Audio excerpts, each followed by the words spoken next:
crossover from the materials we were talking about there generically. The water-resistant air-bearing material that Omega Products produces is called AcroGuard. So that's in that pail there, and that's what we're going to end up spraying on here. The joint treatment material is called AcroFill. We've already pre-treated some of the fastener heads here, so you can see our product is kind of a light red in color. And then our material, like the mesh product of ours, is called AcroFlex Reinforcing Mesh, the same mesh that we use in our beef system. And then the fabric is naturally called AcroGuard fabric, so pretty straightforward. So those are the products that cross over from Omega Products that we talked about in there. For this demonstration, we're going to do 2 joint treatments in this corner. So here we're going to apply the AcroFill in mesh, and then here we're going to apply the, or vice versa, it doesn't really matter. Second joint, we're going to apply the AcroGuard and fabric. And then on the corner, I think we're going to do the AcroFill with the mesh again. And once we do that, we're going to spot a few fasteners. And we'll spot those first. Okay. And then spray the material. That's our last step. So I'm going to turn it over to Darren and Todd to show you how it's done. So what we typically do when you get to the job site, the first thing you'd want to do would be to obviously check for these gaps. Remember we talked about if you've got a gap that's bigger than what we're looking at right here is we'll take the spray applied foam, go ahead and spray it in there, let it dry and shave it off so we've got a flat surface. What we don't want a big gap in there. We don't, you know, this stuff is not, it's not real thick. It's not going to fill that big gap. It's going to want to shrink back. Just so you can see, we've already filled some of these nail holes here. You can see where it's shrunk back a little bit. So it's going to be the same thing that happens in there. So the first thing you'll want to do is come through there, and we've already pre-spotted some of these. Todd will pre-spot these other ones right now. But it's just to get a coating over the top of that nail or screw, or if they put a screw in somewhere here in the middle of the field and missed a stud and pulled it out, that needs to be spotted also. That's going to be part of your continuous barrier. I mean, that's got to be, everything's got to be covered before we're going to put anything else on. Typical dry time on this, obviously outside where you've got air movement, is going to be a lot sooner than this. 4 hours is what we recommend. If you've got a sunny wall, you can go back over it at that point. I mean, these have been done for a couple hours. You can see where that's getting dried there, where it's a little bit thicker right there. It's got film over it, but it's still a little on the wet side. What you want, you just want that dry, just so we've got a good surface to go over the top of. So any questions on that? I mean, what we're looking for, that's going to be the first thing that we're going to start with when we get to the job site.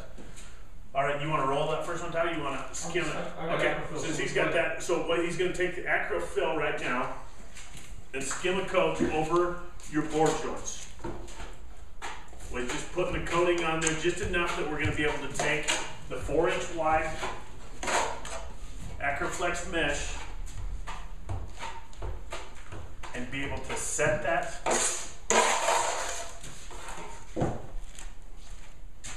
You'll set that on there. And what we're trying to do is just get it covered. You don't want any of the color of the mesh showing through. You don't want any wrinkles in that. What you're trying to do is getting that wrinkle out of there. Yeah. The harder the older you get. Yeah. You just want to make sure you don't have no visible mess, so just get a nice coating on there. You don't want to see any white. You can see the formation of the mesh, but just no color. Sorry about that. And remember, you're always going to coat the joint or transition treatment with the, in our case, the AcroGuard or the weather-resistant barrier material. Yeah, so these will never be left exposed just as they are. The only time you wouldn't coat it with the AcroFill materials on a rough opening where you're going to use the peel and stick membrane. Okay, that's going to be your coating in lieu of that. But as far as just a regular board joint goes, an exterior corner like we've got here, he's already got the nails spotted, so he'll go ahead and skim a coat on both sides of this. Now what we're trying to do here is we're going to use the 9-inch mesh, and we're going to wrap this around there so we tie that whole side together. Okay, so it's going to be 4 inches on each side. Tie that whole corner together. Inside and outside corners will be done this way. So we've got it tied and we don't have. I think I need some mesh on the back of my pants there, Darren. Even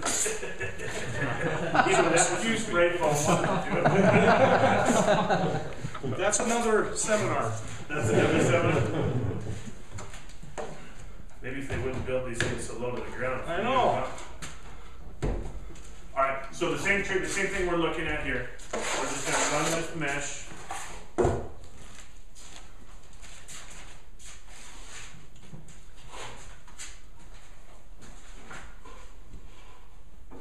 Basically 4 inches on each side.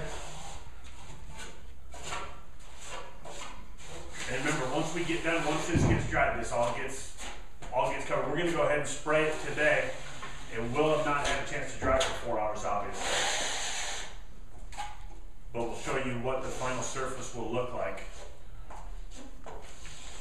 Well, you do need some spray foam, don't you? Yeah. Okay, so any questions on that as far as the acrofill material goes?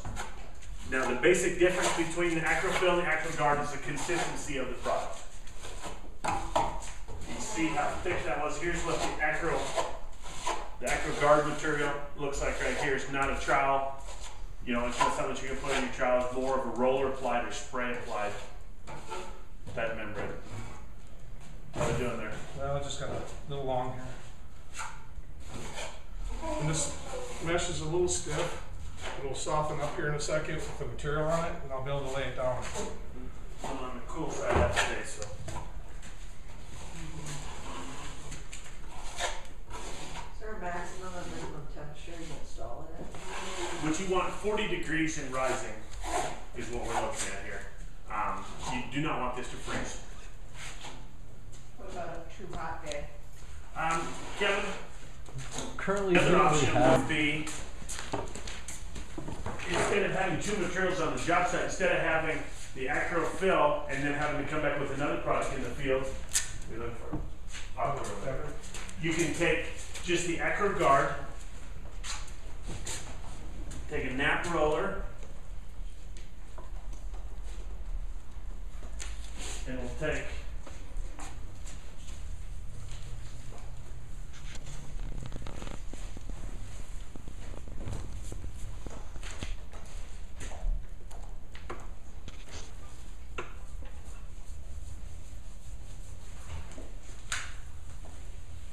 and what we're trying to do is just get a coating on that wall. So make sure you've got a coating on the wall. This is that mesh with that backing on it now. Okay, so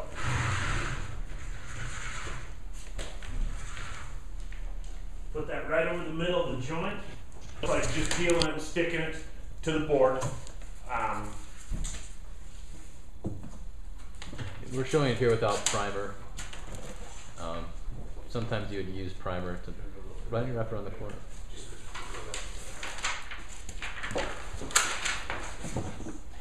Here. Here, there. Here, right here. Got that with you, kid. Let's wrap around.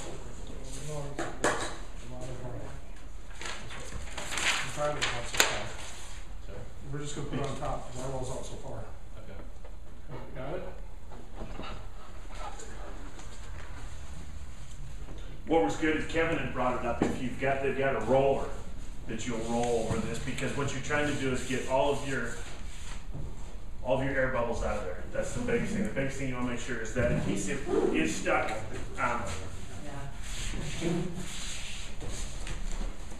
So there you can see how quick that goes out. Now that's the most expensive option between, here you go, you've got your most economical materials, with your most labor, and it goes up. I mean, that protective seal gets fairly expensive when you start looking at the overall cost of that.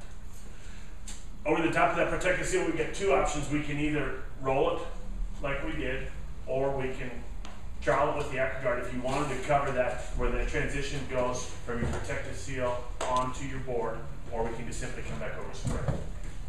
So either of the 3 options, we'll tie that together.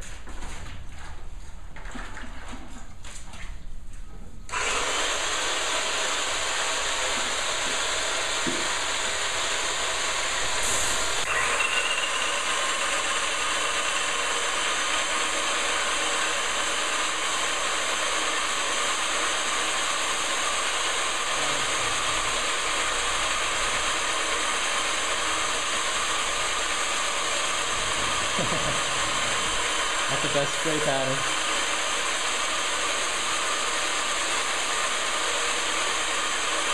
Blow it out.